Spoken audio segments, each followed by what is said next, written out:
नमस्कार दोस्तों, दरवेश क्लासेस से मैं गुरी सर आपका हार्दिक स्वागत करता हूं। आज हम क्लास +2 का एक और इम्पोर्टेंट टॉपिक करने जा रहे हैं जिसका नाम रहेगा magnetic field due to a current through a very long circular cylinder.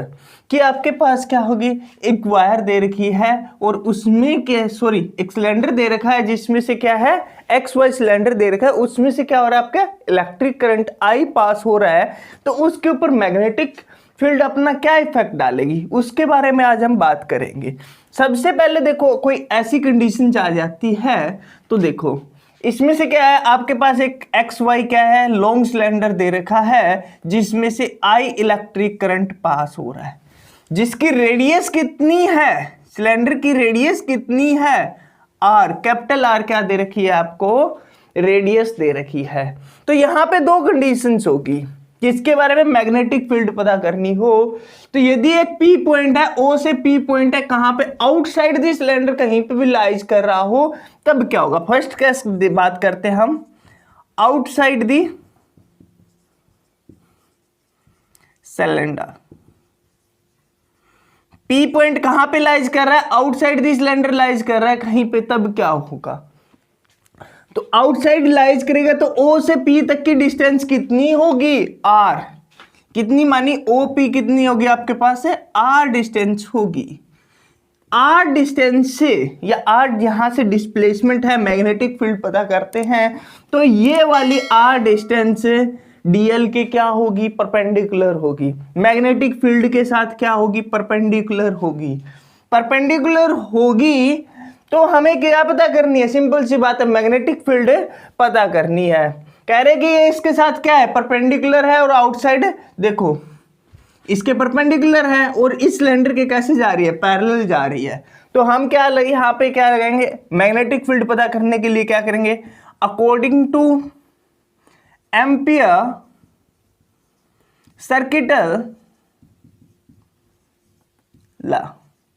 Ampere circuital law के अकॉर्डिंग क्या होती है कंडीशंस, देखो कि B dot DL the line integral of magnetic field and जो डिस्प्लेसमेंट है दोनों के बीच में डिस्टेंस है वो किसके इक्वल होती है, mu times of pass through electric current, जितना उसमें से इलेक्ट्रिक करंट पास हो रहा है उसके बराबर होती है।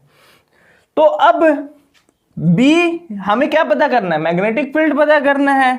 तो देखो B वेक्टर, यदि यहां पे क्या है, वेक्टर को हटाएंगे क्या होगा, BDL cos 0 डिग्री, क्यों, यहां पे क्या होगा, एंगल दोनों के बीच में कितना बन रहा है, 0 डिग्री बन रहा है, एक दूसरे के पैरेलल है, तो हम कैसे कहेंगे, एंगल 0 बना तो किसके बराबर है, म्यू नोट I के बराबर है, cos 0 1 होगा, तो integration B magnetic field which is equal to integration of DL which is equal to mu naught I के बराबर आपकी value I, B which is equal to क्या होगा, DL।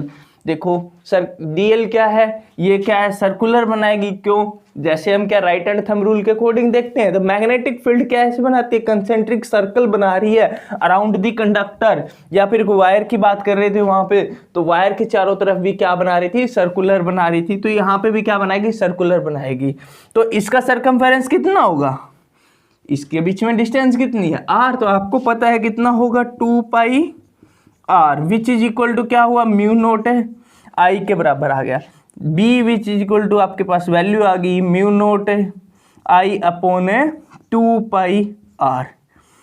यहाँ पे मैग्नेटिक फील्ड देखो which is inversely proportional to the R, जो displacement है, जो डिस्टेंस है इन दोनों के बीच में, उसके क्या आ रही है, इनवर्सली प्रोपोर्शनल आ रही है। इसी के अंदर क्या आता है, सेकंड केस आता है आपका, केस सेकंड की बात करते हैं। केस सेकंड क्या कहते हैं, P पॉइंट है ना, लाइज कर रहा है कहां पे, inside the cylinder,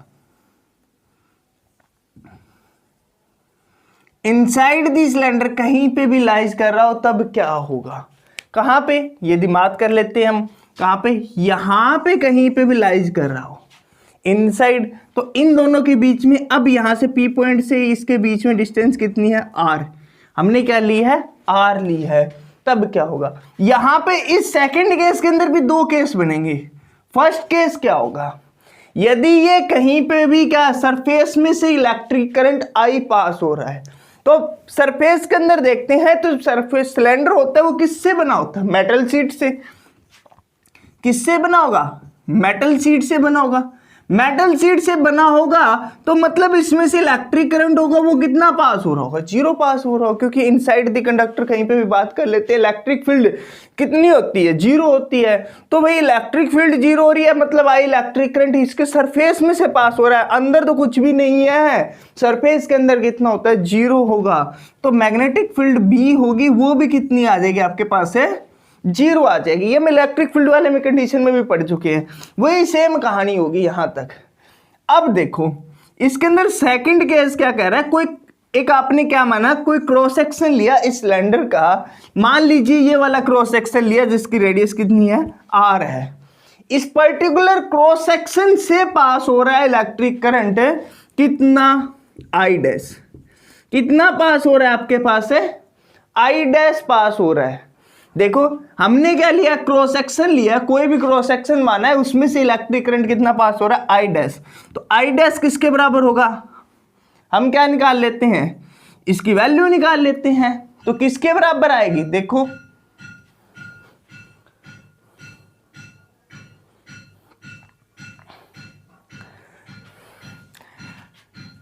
I dash है, इस पूरे में से कितना पास हो रहा था? I पास हो रहा था। तो I अपॉन क्या होगा? पाई r स्क्वायर।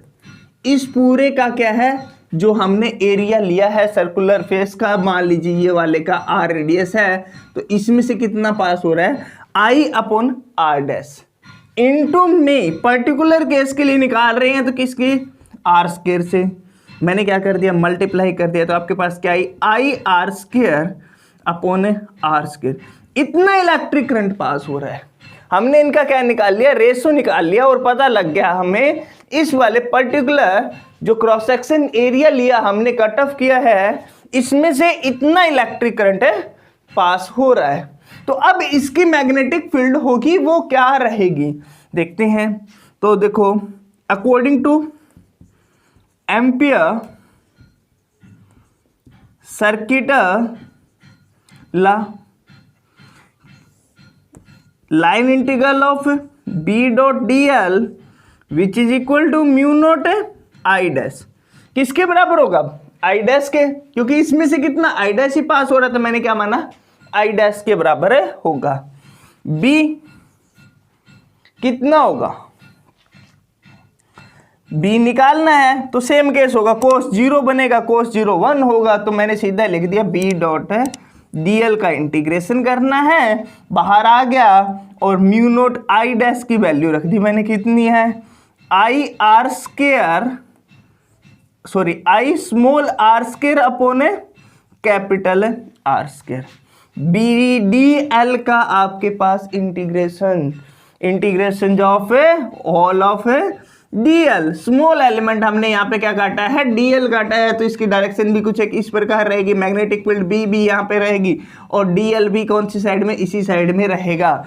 तो सेम डायरेक्शन है तो हम क्या लेंगे यहाँ पे? कंडीशंस सेम डायरेक्शन होगी तो इसकी कंडीशंस क्या रहेगी? किसके बराबर होगा? पाई आर स्क्वायर के बराबर होगा। इस पूरे का सॉरी किसके बराबर होगा? 2 पाई आर के बराबर होगा। हमें तो इसका क्या चाहिए? सरकमफेरेंस चाहिए। तो किसके बराबर आएगा? 2 पाई आर के बराबर आएगा। तो बी की वैल्यू निकाल लेता हूं। तो बी की वैल्यू किसके बराबर आ गई आपके पास है?